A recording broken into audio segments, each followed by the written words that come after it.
Saya bayangkan aja bahwa setelah presiden semua potensi banjir besar dan merata hampir di wilayah Provinsi Kalimantan Selatan mengejutkan masyarakat.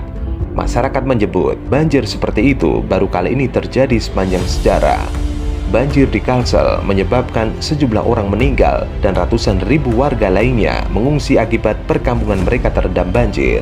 Sejauh ini, Badan Penanggulangan Bencana Nasional menyampaikan terdapat 7 kabupaten yang terdampak banjir di Kalimantan Selatan, yakni Kabupaten Tapin, Kabupaten Banjar, Kota Banjarbaru, Kabupaten Tabalong, Kabupaten Balangan, Kabupaten Hulu Sungai Tengah, dan Kota Tanah Laut. Sementara itu, sejumlah organisasi pemerhati lingkungan hidup menyoroti banjir kali ini disebabkan oleh rusaknya ekologi di Kalsel akibat ulah manusia.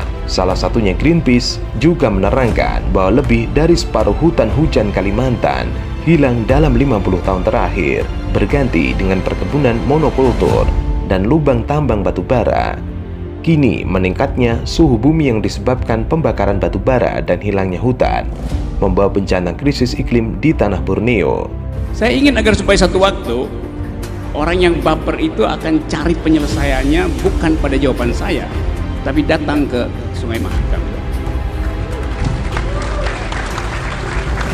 Tapi itu hanya baru terjadi bila sepasang kekasih menikmati senja di Sungai Mahakam karena industri pariwisata sudah bertumbuh.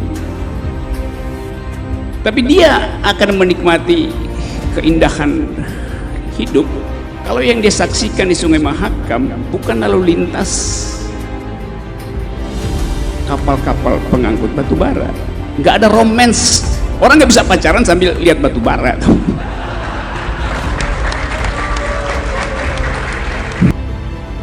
Dia harus menghasilkan rindu, mesti disebut ini ibu kota rindu.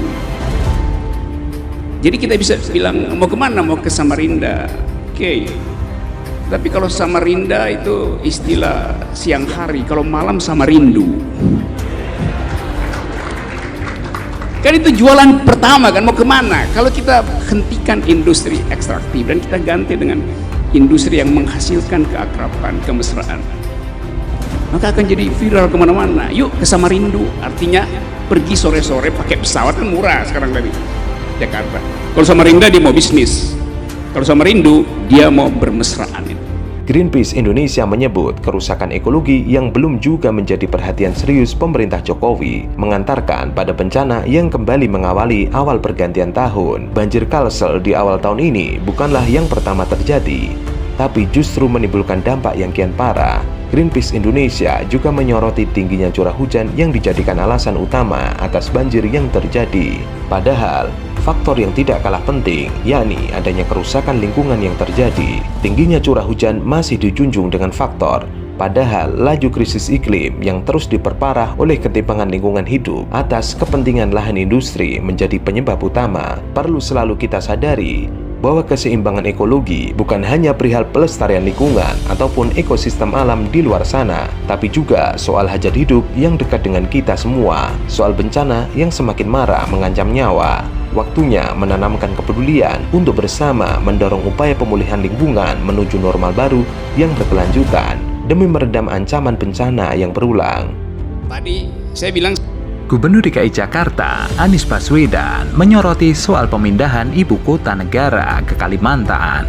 Sebagaimana sudah menjadi kebijakan pemerintah pusat, Anies Baswedan menyampaikan, pemindahan ibu kota ini bukan berarti memindahkan sejumlah masalah dari Jakarta ke Kalimantan, termasuk diantaranya mengenai isu lingkungan dan polusi udara yang terjadi sekarang ini. Yang perlu dipahami mengenai rencana tersebut adalah tentang pemindahan status ibu kotanya, dan ke depan Jakarta tetap akan menghadapi sejumlah masalah di bidang lingkungan. Jadi, kalaupun ibu kota dipindahkan ke Kalimantan, itu tidak akan memindahkan masalah, kata Anies Baswedan dalam diskusi virtual bertemakan Climate Heroes bersama Dino Patijalal. Tidak lagi menjadi daerah khusus ibu kota, Anies Baswedan meyakini ke depan Jakarta akan tetap menjadi sebuah kota yang terus bertransformasi. Para generasi mudanya saat ini terus peduli terhadap isu-isu lingkungan di daerahnya. Ke depan, Jakarta juga akan terus berkembang menjadi kota yang semakin hijau dengan menggerakkan sektor swasta menuju arah yang sama, yakni menuju kota yang lebih hijau. Ada satu catatan, begitu kita bikin taman begini, maka ini menjadi ekosistem hijau. Binatang pun berdatangan, burung-burung. Sekarang tadi saya lihat ke sini, sekarang udah lebih banyak burung-burung dibandingkan dulu. Karena mereka kemudian menemukan satu tempat yang mereka bisa tinggal secara nyaman. Dan ini nanti akan kita siapkan juga untuk bisa memfasilitasi makhluk hidup yang ada di sekitar tempat ini. Anies Baswedan memang fokus terhadap isu-isu lingkungan. Terakhir kali, Anies Baswedan sangat gembira saat masyarakat yang peduli lingkungan dimenangkan saat menggugat terkait buruknya udara di kota-kota besar. Kita beri kesempatan dulu, Bung Rocky. Saya melihat ya, komentar Anda ini semua serba carut-marut pemerintah itu. Ya kan? Terutama juga ibu kota negara Indonesia. Jangan Anda memberi virus kepada ini untuk menggagalkan ibu kota Indonesia pindah ke Kalimantan Timur. Sekarang saya ingin tahu, kalau Anda jadi presiden, ya, apa yang Anda pikirkan untuk negara ini, untuk Republik Indonesia ini, dengan segala permasalahannya? Ya, kita ingin dengar karena juga pengusaha ini terpengaruh dengan statement-statement Anda. Dan sini nggak ada yang dungu, di sini nggak ada yang dungu, Bung Rocky, ya. Mungkin di sana yang dungu, di sini nggak ada yang dungu. Terima kasih. Ya, kalau datang ke sini berarti nggak dungu berarti. Silakan, Bung Rocky. Jadi pertanyaannya, kalau saya jadi presiden, pasti saya akan berbohong lagi karena saya akan ikuti presiden sebelumnya yang berbohong itu.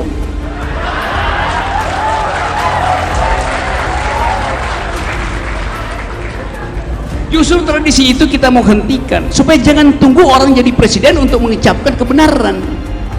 Saya nggak perlu tunggu jadi presiden untuk mengetahui bahwa setiap semen yang ditanam di ibu kota baru, sekian banyak cacing jenisnya punah, sekian banyak ular kabur dari situ. Dan satu waktu nanti di gua-gua yang ada di, kita bayangin 100-200 ribu tahun lagi, gua-gua yang ada di Sangkulirang itu bukan lagi tapak tangan, tetapi lukisan Pinocchio.